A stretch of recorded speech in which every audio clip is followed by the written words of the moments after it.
أو مجهود تجاه توحيد الحركة الجماهيرية هو خاين للثورة. That's it. شكرا. ايه تاني؟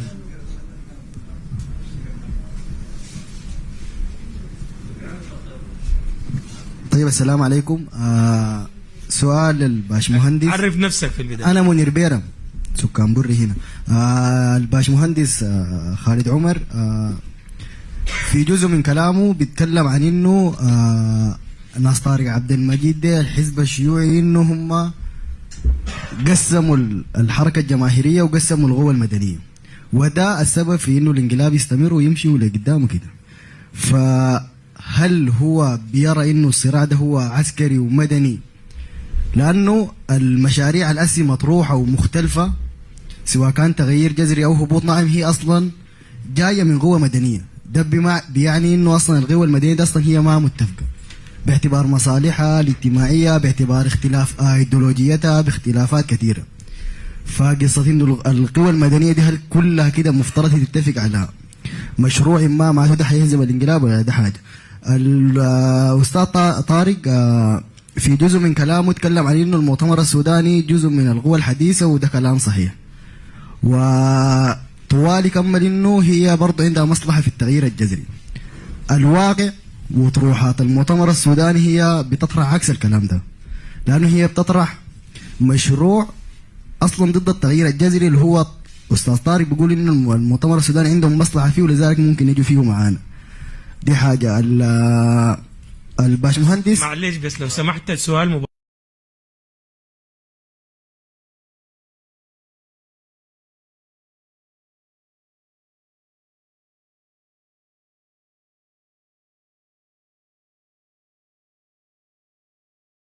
انه كيف ممكن نعمل نمشي لانتقال مدني مع الجماعه ديل اللي هم اللجنه الامنيه اللي قاعدين ديل. هل ده بيعني انه الجماهير دي انا بقصد بيها الشعب السوداني فئات المختلفه اذا قدرت تتنظم، ناس الاشاكل بيزيلوهم ديل في تنظيماتهم، ناس لجان المقاومه في الحي، ناس النقابات وبيزين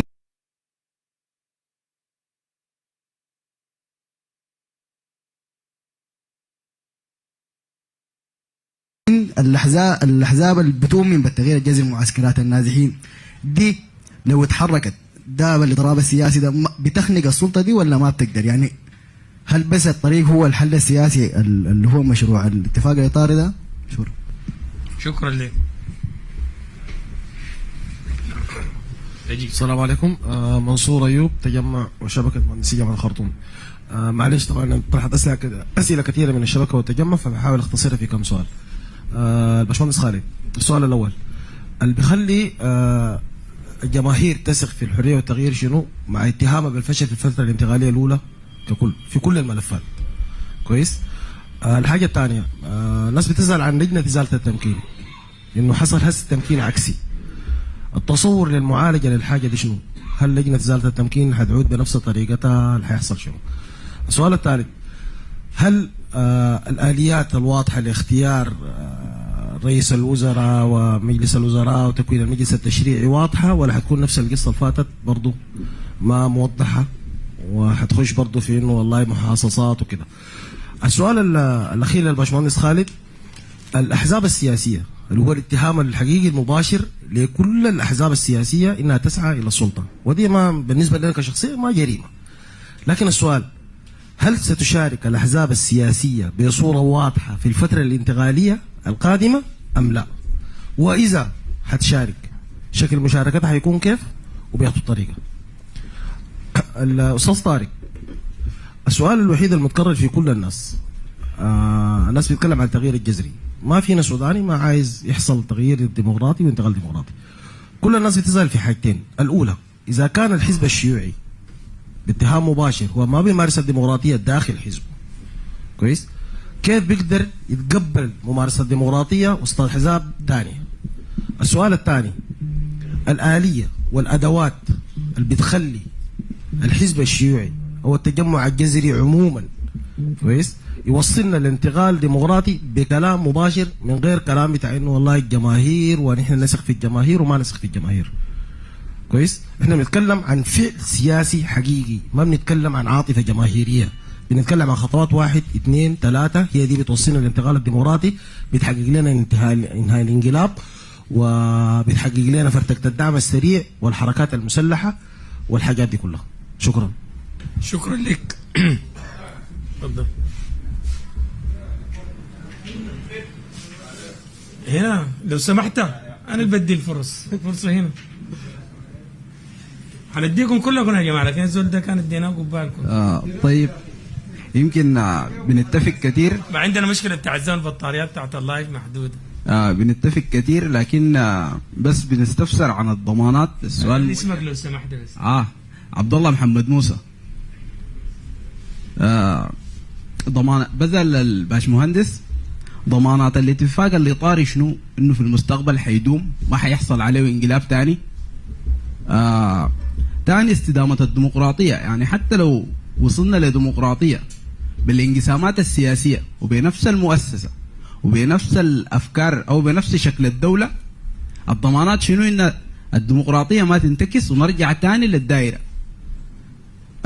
في سؤال برضو لأستاذ طارق، إنه شكل الدولة في الفترة الانتقالية بيكون شنو؟ يعني احنا دايرين نعرف إنه انت قبل قلتها شكل الدولة اللي هي فيدرالية أو كونفدرالية أو مركزية بيحددها المؤتمر الدستوري اللي هو الجامع لكل الأطراف. ففي الفترة ما قبل المؤتمر شكل الدولة بيكون شنو؟ وبيحددوا منه. شاكر. شكرا. شباب اللي ورا هناك.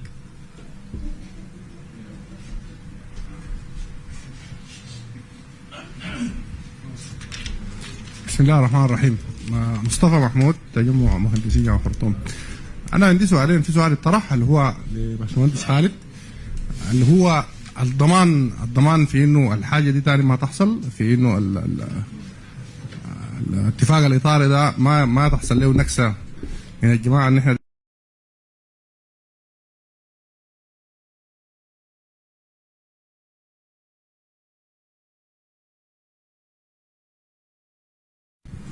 يا الناس اللي ورا معلش انا بس بكون مرات ما شايف شمام.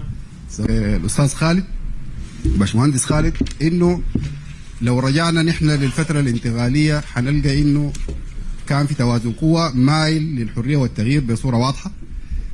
جبتوا ناس اتفاقيه السلام قاموا عملوا كتله بصوره ما معروفه كيف، قدروا يعملوا يخلوا بالتوازن بتاع القوه. استغلت المؤسسه العسكريه خلل في توازن القوه ده وعملت الانقلاب. توازن القوه الليله هل هو افضل من 25 اكتوبر او من 6 ابريل؟ انا حقيقه ما قادر اجاوب على السؤال ده، يا ريت تجاوب. شكرا لك كثير. طيب دي اخر فرصه، انت اخر فرصه. طيب السلام عليكم ورحمة الله. دكتور أمجد كرم الله. معلش بس أنا هحتاج لي يمكن دقيقة زيادة. لا ما في دقيقة زيادة. انت عندك أنا جايك من برا ما معلش انا اسف، عشان كده عندنا مشكلة بتاعت البطارية جدا. اوكي عشان الناس اللي يجاوبوا. طيب نعم. النقطة المفصلية في الوضع الحالي من الكلام الكثير، للأمانة أول حاجة تعليق بسيط على نوعية الحوار. نحن ما دايرين تعليق، معلش أنا آسف، لكن السؤال لأنه الزمن ما السؤال بيكون عنده حيثياته، يعني. السؤال عنده حيثياته وحياته بتتبني عليه. لما تقطع البطارية أنا بوصل صوتي ما مشكلة. لما المشكلة للناس اللي في اللايف ما دار نحرمهم نكون أنانيين، نحن نسمع والباقيين ما يسمعوا، بس دي الفكرة كلها يعني. جدا جدا. احاول اختصر لك الاسئله واخليها موجهه قدر الامكان. الجهه المنظمه ما مسؤوليتي انا يعني. ايوه. طيب بالنسبه للاتفاق الاطاري ما في اي، انا ما عارف الناس بتسال عن الضمانات، كلنا شايفين ما في اي ضمانات ما غير رقم واحد انه البرهان وقع، واحنا عارفين الوزن الفعلي للحاجه دي سابقا لانه وقع 13 مره وشرط الحاجه.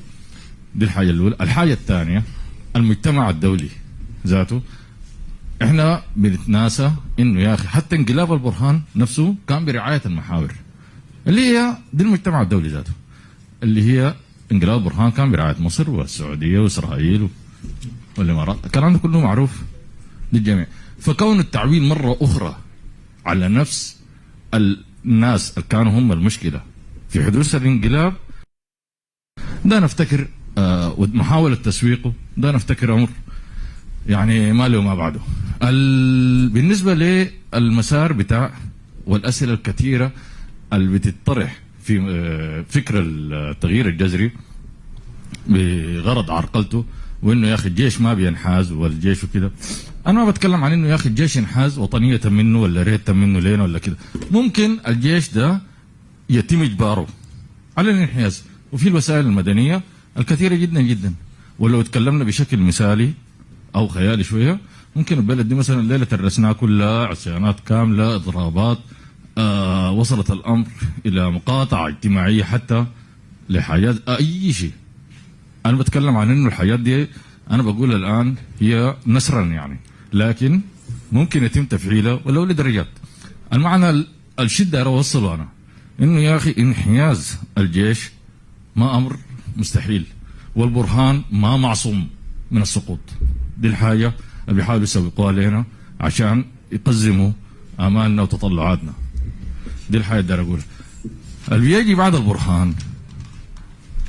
البرهان ما خلف كل قيصر يموت قيصر جديد. بيجي بعد البرهان حتى لو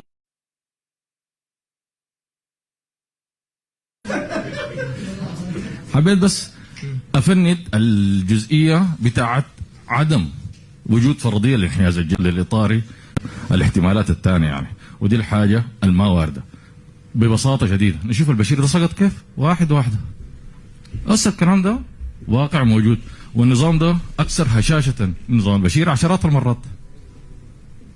دي النقطه اللي اوصلها يعني.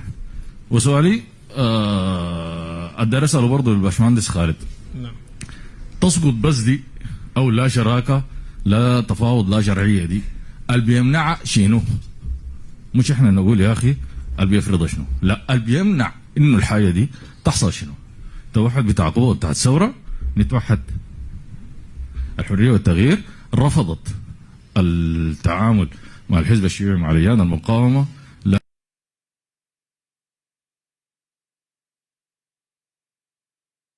لانه طلبوا منها انه يا اخي ياتوها منفردين، في حين مشت طبقت الحاجه دي للبرهان مش وقعوا منفردين. بس اللي بيمنع شنو؟ احنا دارين الموانع الحقيقيه الفعليه، عدم انحياز الجيش، عدم الوحده، عدم شنو؟ نفهم الكلام ده شنو ونقعد ونحاول نستوعبه. شكرا جزيلا. شكرا لك. شاب هنا. السلام عليكم، سارة عبد الحليم. طيب سؤالين لأستاذ خالد. السؤال الأول، أنا يعني كل المؤشرات الاقتصادية بتقول إنه البلد will not sustain after quarter 1 يعني، فهل الاتفاق أنا بعتبر إنه الاتفاق الإطاري ده ممكن يكون أدى العساكر الأمل يعني في الموضوع ده، يعني في مشاكل كثيرة لكن اقتصاديا البلد ماشية في تدهور فظيع، فاللي بيخلينا شنو؟ هم كده حيتضغطوا نقوم يعني نمشي معاه في اتفاقات زي دي، especially إنه أهم حاجة إحنا متحالفين زي ما قالوا مع الجهات الأمنية اللي هم أول القوات بتاع المؤسسة العسكرية الحالية. السؤال الثاني حيكون لأستاذ طارق، وميلي للحزب الشيوعي ما للجذريين، تحديدا الحزب الشيوعي. أنا كنت داير أتكلم عن الثقة، يعني الثقة already addressed by إنه الثقة في الحرية والتغيير كيف، لكن أنا حتكلم عن الثقة في الحزب الشيوعي كيف. الحزب الشيوعي إحنا شايفين على المدى ال3 سنين اللي فاتت ده خون أي زول يتحالف معه، تمام، وأي زول بيحاول يتنظم وبيحاول يبني في حاجة بيخونه. يعني نحن ناس تجمع شبكة مهندسين جامعة الخرطوم يتخوننا من أعضاء الحزب الشيوعي بس عشان هم maybe not part of us or whatsoever يعني، تمام. الحاجة الثانية برضو مشكلتنا مع الحزب الشيوعي إنهم كانوا dominated لكل الحاجات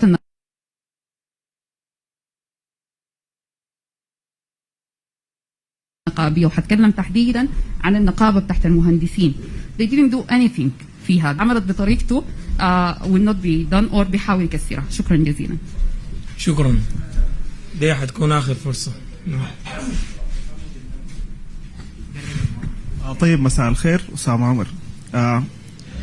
بالنسبة يعني دائما وابدا إذا اذا في مدرب او تيم لعب كوره وهو فشل فيها بالضروره، المفروض يتم تغيير التيم وتغيير اللعيبه.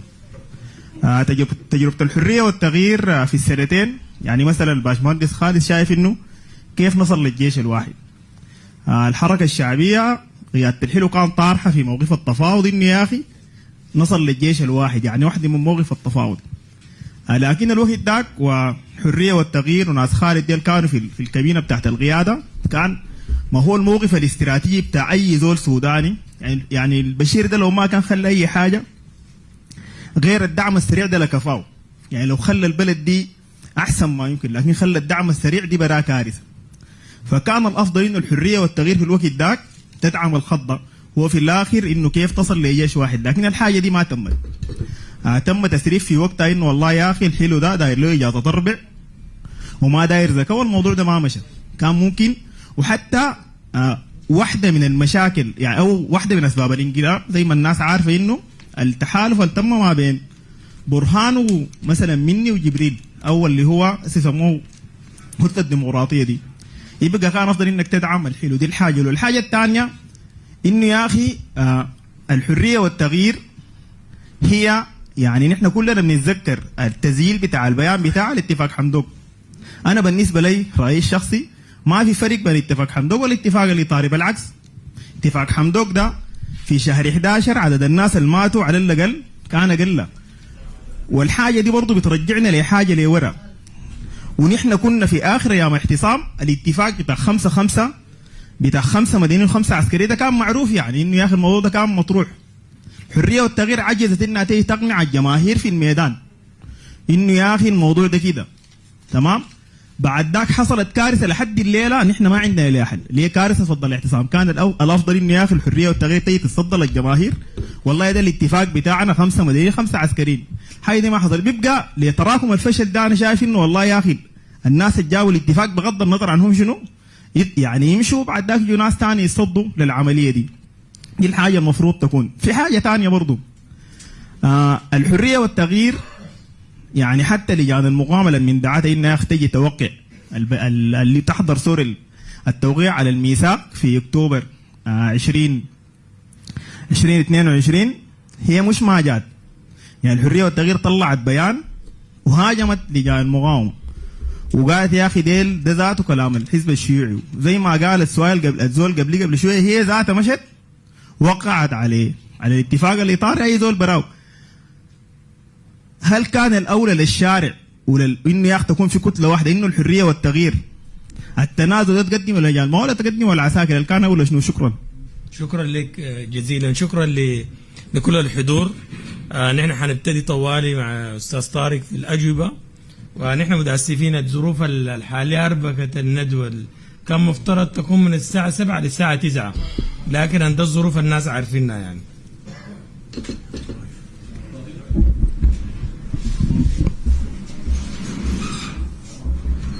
طيب شكرا جزيلا لكل الأسئلة. بالتأكيد شكرا جزيلا لكل الأسئلة دي. بالتأكيد ما مطلوب مني يعني الإجابة بقدر ما المطلوب استمرار الأخذ والعطاء مع الجميع. يعني مش حقدم إجابة مثلا نموذجية أو كده يعني. كويس. قال يعني السيد غالب قال في يعني في عدم جهد الى توحيد الحركه الجماهيريه، وانه اذا ما عملت المساله دي بتبقى خيانه يعني من الناس يعني. باذلين جهد يا غالب، باذلين جهد الى توحيد الحركه الجماهيريه، لكن توحيد الحركه الجماهيريه ده عنده محاذره. يعني مثلا هسه في لاعب اساسي اسمه لجان المقاومه، نحن ننظر للجان المقاومه في سبيل وحدتها واستغلاليتها، لان هي أداة أساسية لمجابهة الانقلاب ده. وحدته واستغلاليته دي أي تدخل مننا مباشر بيبقى كأنما بيتم تجيرة لصالح الحزب الشيوعي وهكذا يعني. لكن بازلين الوثيقة بتاعت التغيير الجذري دي فكرتها الأساسية تحالفات قاعدية، فكرتها الأساسية تحالفات قاعدية وفي قضايا يعني. فبنمشي فيها وكده يعني. منير سأل سؤال كويس، قال لي انه قلت المؤتمر السوداني تصنيفه انه جزء من القوى الحديثه، لكن هل له مصلحه في التغيير الجذري ولا لا؟ طبعا تصنيفه هو من القوى الحديثه، ما في 2 3 يعني، ما من القوى التقليديه. اللي عندهم مصلحه في التغيير الجذري جماهير المؤتمر السوداني، اللي قاعدين في لجان المقاومه هسه دي، اللي قاعدين في مدافوق، اللي قاعدين في سنار، اللي قاعدين في كده يعني. لكن اللي بتعمل فيه جزء من قياده المؤتمر السوداني في التوقيع مع اللجنه الامنيه دي ما عندهم مصلحه بالتاكيد، ده مشروع ثاني وده مشروع ثاني. انا بتكلم عن جماهير حزب المؤتمر السوداني يعني في مختلف تواجده وكده يعني. منصور ايوب قال كيف نصل يعني لتسليم السلطة وكده. أنا كلمتك عن إنه المذكرة، البيان، الندوة، الإضراب، الاعتصام، الإضراب العام الشامل، الكتلة الحرية توصلنا للسلطة. لكن في شق ثاني في سؤال وأنا ما فهمته، قال الحزب الشيوعي بيفتقد للديمقراطية داخل نفسه يعني المستدامة، وبالتالي ما هنا.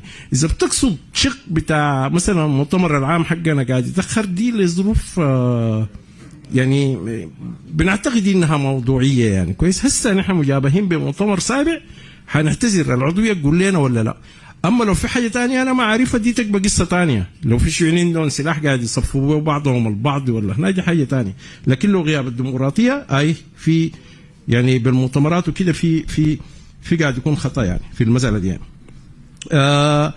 عبد الله محمد موسى اتكلم عن شكل الدولة في الفترة الانتقالية حتكون كيف، فيدرالية، كونفدرالية، مركزية، لا مركزية. زمان لما كنا معاهم في الحرية قلنا جمهورية السودان. ما دي فترة انتقالية. نحن خدين في نهاية المؤتمر القومي الدستوري، المؤتمر القومي الدستوري ده يشارك فيه كل الشعب السوداني بمختلف وجهاته، هو اللي صل. يعني في الفترة الانتقالية ما نحددها. أي نعم في إرث كان موجود بتاع فيدرالية مشوهة حقت المؤتمر الوطني بتاعت الولايات دي يعني مشينا بيه، لكن في الفترة الانتقالية ما في يعني ما نخط اسم نمشي بيها لقدام وكده يعني. أنا بجيب عن سؤال مهم جدا، أفتكر باشمهندس جمال تحت الصورة هاي، أنا أفتكر ده من الأسئلة المهم، إنه هل في تقييم ومحاسبة حقيقية لأنه المظاهرات ماشية ولا ما ماشية، حركة الاحتجاج ما طارحين أداء نحن بأنه حركة الجماهيرية هي اللي حتسقط السلطة يعني مشكلة. الحركة بتاعت المظاهرات والحركة بتاعت الجماهير غاية تجربتنا علمتنا كده إنها هي ما دوما في صعود يعني ممكن يحصل صعود وممكن يحصل انحسار كويس لأسباب كثيرة. لكن عشان كده نحن قاعد نفهمها، نحن كحزب قاعد نفهمها في إطار الجدلية حقتها، إن هي حركتها حلزونية، يعني حركة الجماهير حلزونية بتمشي للأعلى. ممكن تجي في نقطة أنت بتشوف الياهي رجع يعني ده الظروف، لكن حركة الوعي للأمام صاعدة ما بنكل يعني قاعد نشتغل شغل النمل البسيط ده ما بنكل في إنه نمشي بالحركة الجماهيرية اللي قدام. أبشرك لو بتقصد المظاهرات مثلا قلت ولا كده، المظاهرات ماشية لو لاحظت لها هسه في يناير ده ماشي في دوزنة الحركة الجماهيرية بربط الشعار السياسي بالمعيشة، مش كده؟ يعني شفت الدوزنة الجميلة دي، صحة وتعليم مجان، الشعب يعيش في أمان، الجيش لسه، العسكر للسكنات، الجنجويد ينحل. يعني بقصد لك معلش يا خالد أنا بقصد ما دي وجهة نظري، لكن ما هسه خالد أنا قلتها يعني ما نص عشان تفهم خالد أنت، أنا قلت إنه بقانون الأرض في السودان الارض السودان ارض بتاعت حواكير، دي دارفور، دير دار حمر، دار كده، دار كده، مجموعات من مالي والنيجر ومين جا قعدت في الدور في الحقول حقت الفور والداج والكده. خالد قال لي عنصر الدعم السريع، ما السودانيين جو قعدوا في الاراضي اللي قاعده في السودان ده بقانون 1930 وبقانون 1927 في مجموعات سكانيه في دارفور قاعده في الأراضي والحواكير حقت المجموعات السكانية السودانية تطلع برا الأراضي دي. تقوم في السودان في مصاهرة مع إريتريين، مع جنوبيين، مع مصريين، مع أي حاجة، ومصاهرة مع الدول بتاعت غرب أفريقيا، ما عندنا في أي إشكال. عشان الناس تفهم لي إنه لما نقول يعني أوكي متأسف أستاذ خالد، متأسف يا باشمهندس، أنا بقصد إنه حركة جماهيرية يا باشمهندس في دوزنة بين الشعار السياسي والشعار المعيشي. أوكي لو لاحظت في الفترة اللي فاتت دي في قريب 13 إضراب، أي نعم طابعوا مهني مش كده، المعلمين، الصحافة، الإعلام، مروي، الضرائب، المتن، يعني حركة الإضرابات في امتداد. مهمتنا كقوة سياسية، مهمة لجان المقاومة، مهمة أصحاب المصلحة الحقيقية في التغيير الجذري إنه نزيد وتيرة الحركة الجماهيرية عشان ما نمشي بها لقدام. طيب في كلام جمال الدين دكتور أمجد، أنا بتفق معك، العسكر بيسقطوا وقبل لما قال لي ما حيجي احسن من ده، لا حيجي احسن من ده، لانه اللي حيجي هم ما مدانين. ده مدان، عشان كده لازم يدافع لحد الرمق الاخير في المساله دي. وزمان لما وقعت في نفاشه مع التجمع الوطني الديمقراطي ما كان في ثوره، يعني ميزان القوه كان عامل كده. دلوقتي قدامنا ثوره نقعد اوقع مع كتال الكتله ده، دي مساله ما هناك. ساره اي كلام عن تخوين من شيوعيين في قطاع المهندسين لآخرين أو لوقوف ضد المسألة دي، أنا إجمالا ومبدأ بعتذر لك باسم الحزب الشيوعي في المسألة دي. على الإطلاق ما دارين نبني الحركة الجماهيرية لوحدنا. هسه ناس حزب المؤتمر السوداني ديل وكل رفاقهم في المسألة دي ما خونا. الناس ديل خصوم سياسيين لنا، مختلفين نحن في طريقة بتاع التكتيك. هم دايرين في راينا، دايرين يعيدوا الشراكة والشرعية للانقلاب. بنحاول بنقول لهم لا، لكن ما تخوين في المسألة دي. المخونين انهم ما خصومنا السياسيين، اعدائنا السياسيين والطبقيين، الاخوان المسلمين والفلول. نتواصل عشان نشوف الاشكال في تجمع المهندسين وفي شبكة المهندسين. وسام انا يعني بتفق معك في كل اللي قلته. إذا جاء آخر فرصة لنا دار أعتذر من صديقي العزيز أستاذ خالد عبد العزيز وصديقي خالد عمر.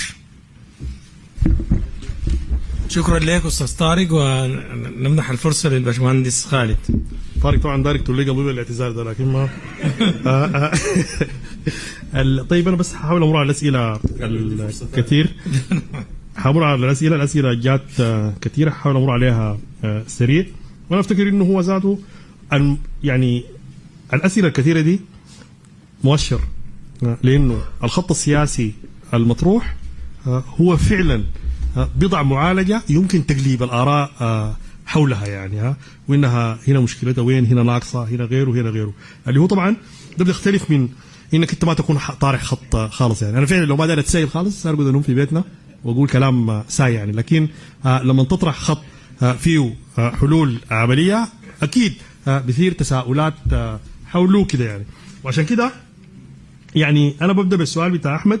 طبعا انا معاك، يعني احنا ما دايرين نمشي برانا لاي اتفاق، وده السبب اللي خلانا نجي بالفكره بتاعت الاتفاق الاطاري دي ذاتها. يعني نحن كان عندنا تفاوض مباشر مع العسكريين، على عكس ما الكلام هسه قالوا اسامه وقالوا برضه هناي انه انتم تنازلتوا للعساكر وما مشيتوا لهم كاحزاب. احنا تفاوضنا مع العساكر كحريه وتغيير. العساكر ما جو قالوا لنا امشوا فرتقوا الحريه والتغيير وتعالوا لنا احزاب. اللي هو طبعا مش غريب يعني انه العساكر ذاتهم ما يقولوا لك امشي فرتق الحريه والتغيير وتعال لنا افراد، والثوره تيجي تقول لنا لا انا ما بقعد معاكم انتم متوحدين، امشوا تفرتقوا وتعالوا ثاني يعني. فاحنا تفاوضنا مع العساكر كحريه وتغيير كويس، ووصلنا معاهم لانه هم جابوا ملاحظات على الوثيقه بتاعت المحامين، وكان يوم 24 اكتوبر، وكان في حين ممكن نوقع اتفاق نهائي بناء على الكلام ذاك يعني. لكن لتقديرنا ده ذاته يا احمد نحن كنا شايفين انه من الخطا بمكان الحريه والتغيير تمضي منفرده في اتفاق سياسي، لانه حيعزلها نمره واحد، نمره اثنين هو نفسه ما حيكتب له الاستمراريه. عشان كده جينا بفكره الاتفاق الاطاري دي. ليه؟ لو احنا بنفتكر انه جزء كبير من رفاقنا في قوى الثوره هم عندهم تشكك انه اليه التفاوض ممكن تحقق المطالب المطروحه، وبالتالي اذا انا من خلال التفاوض قدرت اجيب وثيقه جيده بالتالي ده ممكن يزيل الشكوك عند قطاعات واسعه من قوى الثوره، ما بالضروره من كلها، ما في ناس ضد الاداء ذاته يعني. وافتكر انه الاتفاق الاطاري عمل الحاجه دي. يعني الاتفاق الاطاري هسه لو لاحظتها كل الكلام اللي بيتنقد له ما في زول قادر ينقض النص ذاته يعني. حتى صديقنا طارق لما نحاول ينقض النص مش جاب ورقه غير ورقه الاتفاق الاطاري نقدها يعني. لكن الاتفاق الاطاري ذاته في رقبته من الصعوبه بمكان توجه نقد للنصوص الموجوده فيه، لانها فيها انعكاس حقيقي لمطالب رئيسيه للشارع، ما لكل المطالب الرئيسيه للشارع، لكن لمطالب رئيسيه للشارع يعني.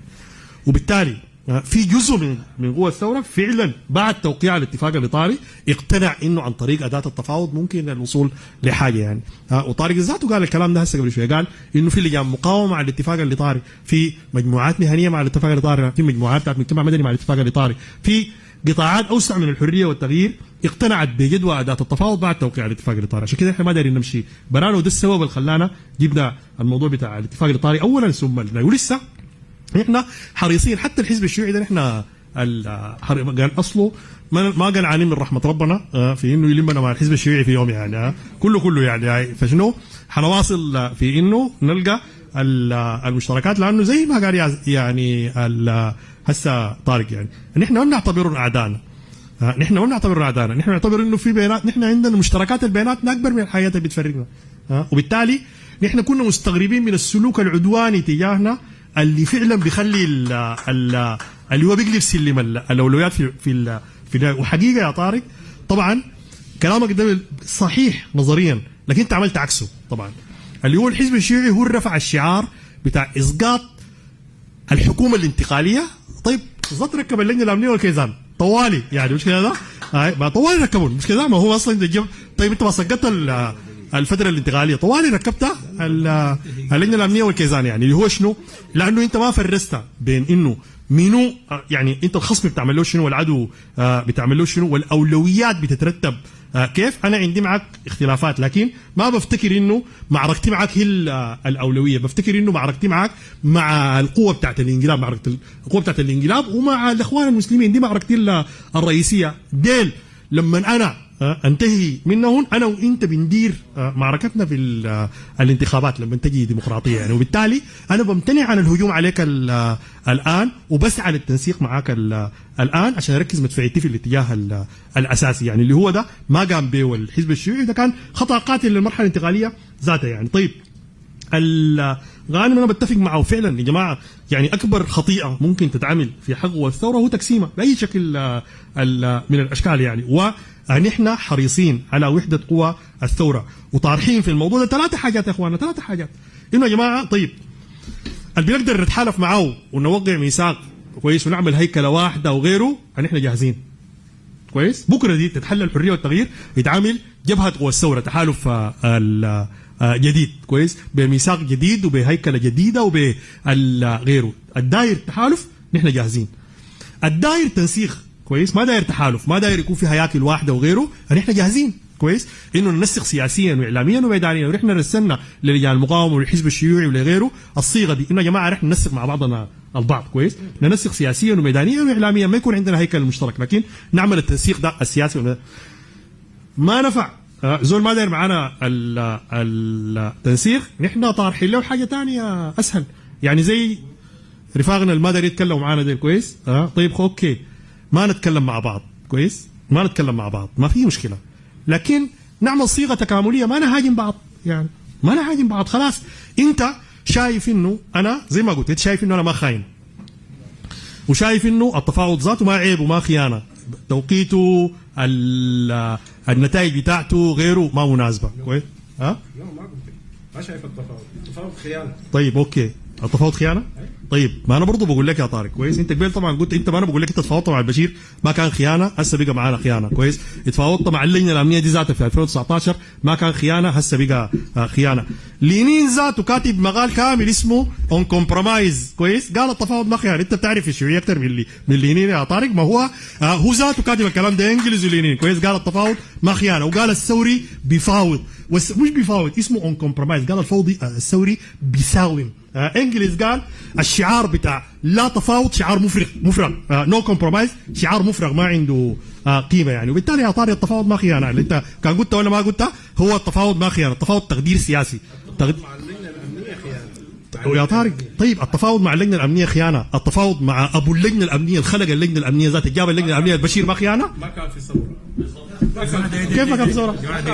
كيف ما كان في ثوره؟ نفاشخ 2005 كيف ما كان في ثوره؟ ما انت كان في ثوره، كان في ثوره يا جماعه جايين ننظم النقاش. وبالتالي يا طارق انا بقول لك برضه انا ارجع واقول لك نحن ولا فرصه؟ بالجهد الاساسي بيتوجه أيوة. للمنصه، هو الرد على الاسئله ولا اعطاء فرصه لقفله لخطاب سياسي ضد انت طارق ما تطول بالك. اسئله قدمت انت طول بالك طيب، بس طول بالك. دي يا جماعه دي طول بالك. معلش يا شباب، ما انا برد على الاسئله. كده يا منصه، كده يا منصه بطلب فرصه. دقيقه كده يا منصه بطلب فرصه. دقيقه يا طارق، يا خالد رد على الاجوبه جدا رد على ما في الأجوبة. مشكله، ما في مشكله. ما يا جماعه هسه حقيقه انا جاوبت على السؤال بتاع تقسيم قوى الثوره اللي هو طرحه غانم جد والله جد كويس. فانت ما تتضايق يا طارق كويس. ما هو راي وراي ثاني، انت قلت راي وقلت اي كلام قلت داير تقوله، ما انا ما ضايقتك وما زعلت يعني كويس.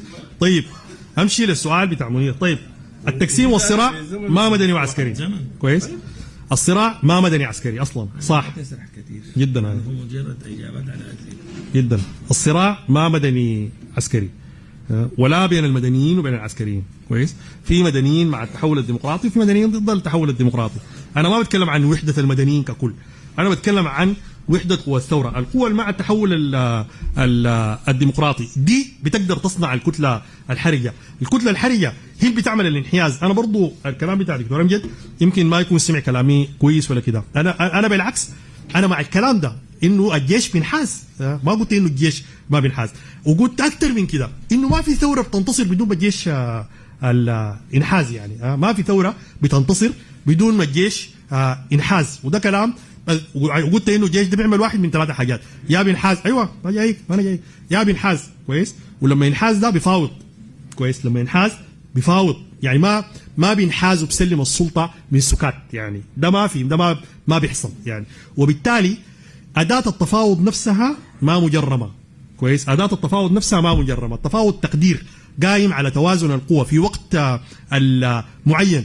إذا أنت تقديرك كان إنه عن طريق التفاوض بتقدر تحقق المطالب الرئيسية بتاعك بتمشي في التفاوض، إذا ما بحقق ما بتمشي. وده بجاوب على السؤال بتاع إنه اللي هو السؤال السائل عن إنه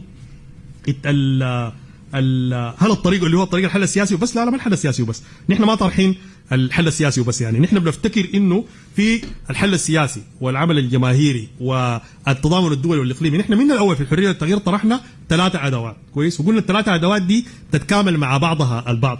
وقلنا اكثر من كده انه انت لو اصلا داير تخلق اكبر وحده جماهيريه، الوحده الجماهيريه دي ما بتتخلق الا بتنوع التكتيكات، ما بتتخلق بتكتيك واحد. ما ممكن تتبنى تكتيك واحد وتقول انا بتبنى اوسع وحده جماهيريه. كل التحالفات في السودان ده كويس، في السودان ده قامت واسعه هي تبنت تعدد التكتيكات. ما في تحالف بتبنى تكتيك واحد وبيكون موحد. يعني حتى الحريه والتغيير دي ذاتها، الحريه والتغيير دي لما قامت ما نحن معانا الحركات المسلحه مش كده؟ معانا الحركات المسلحه اللي هي كانت مضيفه للتكتيك بتاع العمل السلمي اللي نحن كنا شغالين فيه، والعمل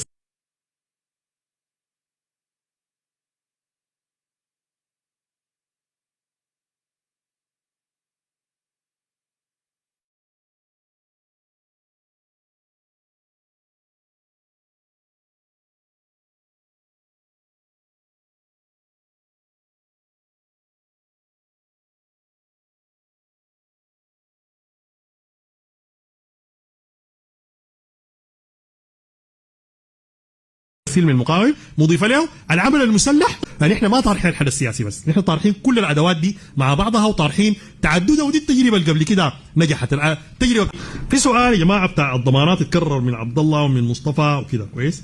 طيب يا جماعه هو بالعكس كويس، يعني الكلام بتاع انه يعني الناس وقعوا اتفاق 2019 وبرهان نقض الاتفاق وبالتالي ما في ضمانات انه يتم التوقيع معاهم ثاني.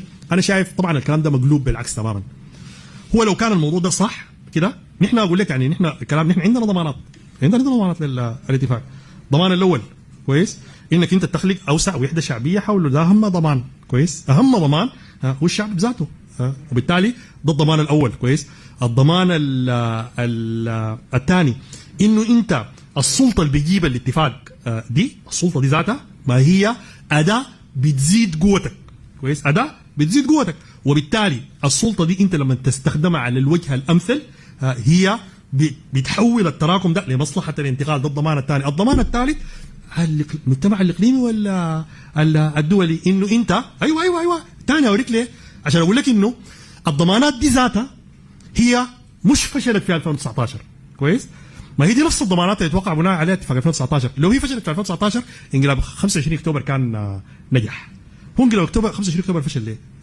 لانه انت في 2019 كنت معتمد على الثلاثه حاجات دي، تغير من التوازن بتاع القوى، وبالتالي توازن القوى ده لما يتغير لو جا انقلاب حيفشل. كويس؟ ما هو الضمان في السياسه ده ما تكتب شيك، ما تكتب له شيكات لو شيك رجع تدخله السجن. الضمان في السياسه تقديرات. كويس؟ تقديرات، انت بتبني تقديراتك على اساس محدد، وبتخط عناصر محدده بتشكل تحصين للاتفاق بتاعك، وبتقول انه في الغالب الاعم لو الزول ده ما عمل كده مع موضوعه ما حيمشي لقدام، وبالتالي ده الضمان. كويس؟ طيب الضمانات المطروحه في 2019 دي خلت انه انقلاب 25 اكتوبر يفشل، وبالتالي انت عندك اتفاق الليله. كويس؟ فيه كلام محدد واضح، كلام محدد واضح. الكلام ده في ناس بيفتكروا انه هو ما بيحقق الغايات القصوى، وانا متفق معهم، هو ما بيحقق الغايات القصوى. كويس؟ لكن التغيير السياسي ده هو زي المعركه الحربيه، انت بتسيطر على الارض، بترسخ اقدامك فيها وبتمشي خطوه لقدام. كويس؟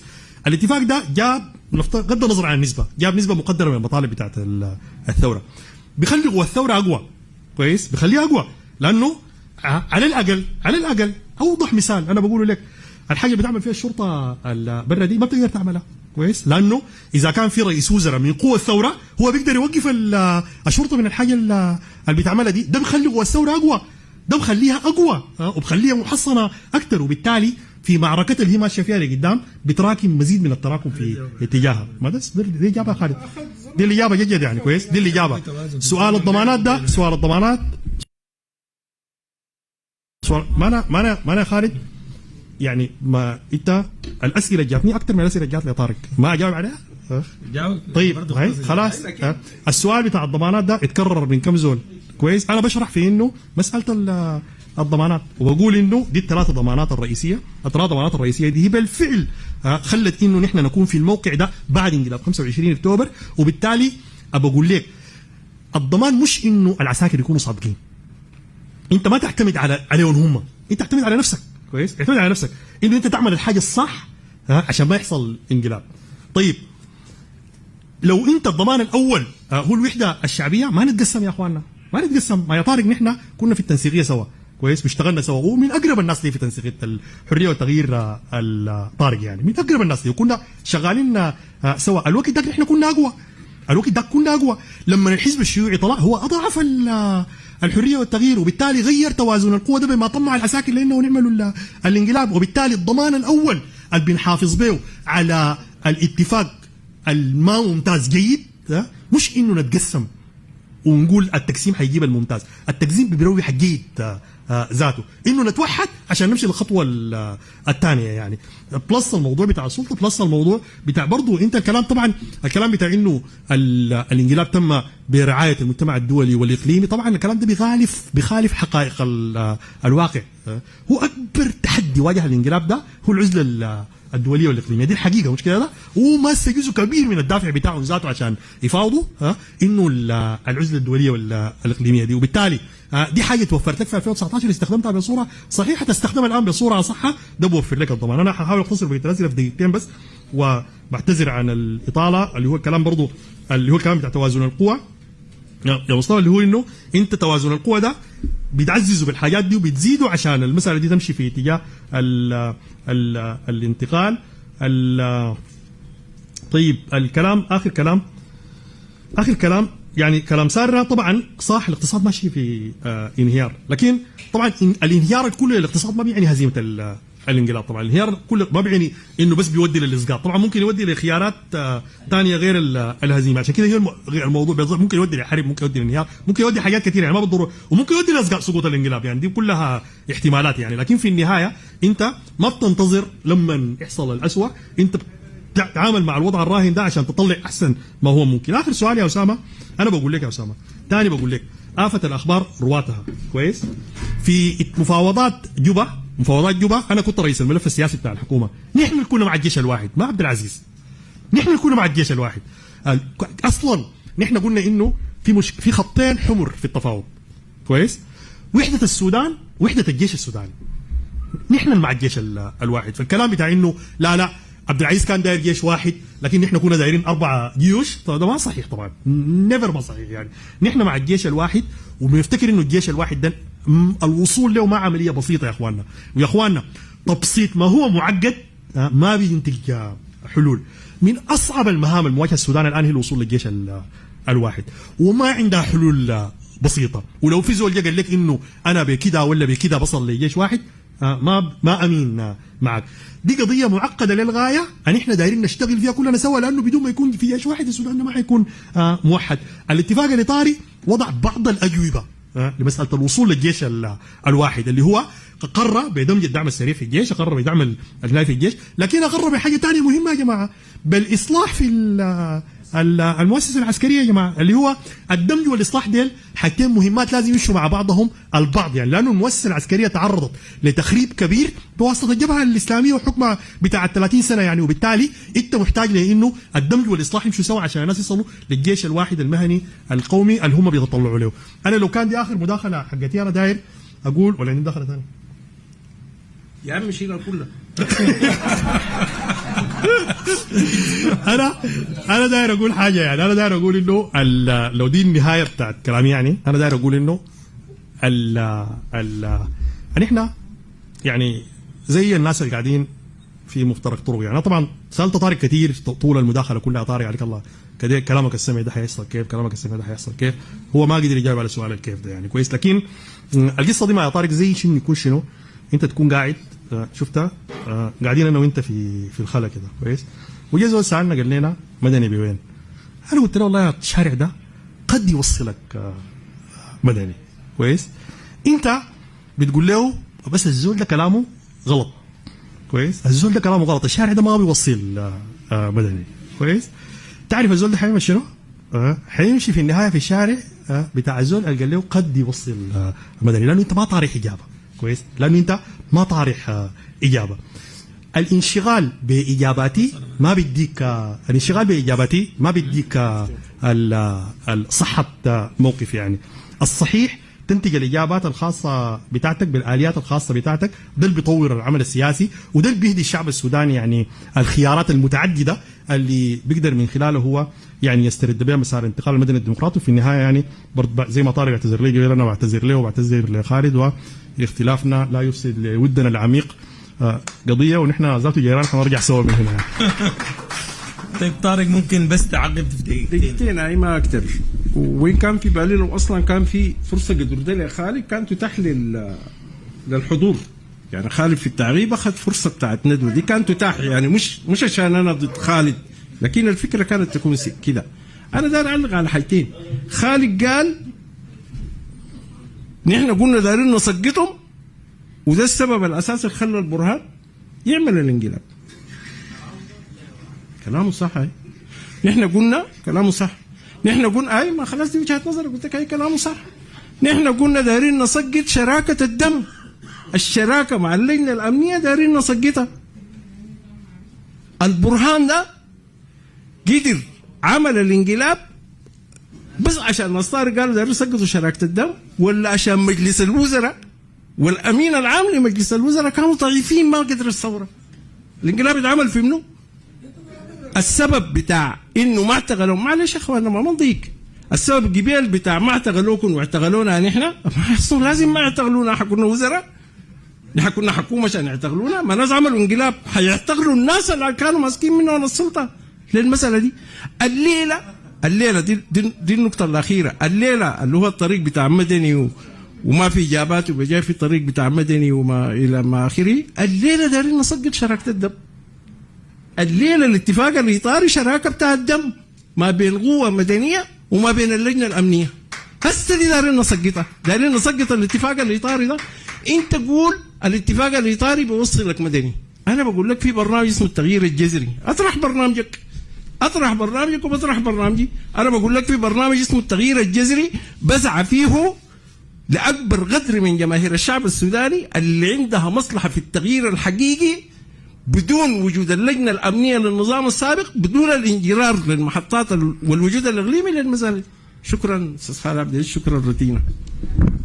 أول حاجة شكرا الحضور الموجود هنا والحضور المشاهد في المنصات لصبرهم على الارتباك اللي أحدثته الظروف العامة وعدم الالتزام بالزمن قدر الإمكان، ونعتذر للناس اللي ما أخذوا فرص للنقاش لضيقة زمن. وبنشكر رتينا إنه يعني أضاءت باستمرار الطريق للاستنارة وللنقاش وتنمية ثقافة الحوار. بنشكر شبكة تجمع مهندسين جامعة الخرطوم، والشكر أيضا لكل السودانيين وكل الناس اللي جعلوا في فرص للنقاش وللحوار حول التحول المدني الديمقراطي وإتاحة مساحات تحت حريات. شكرا مجددا.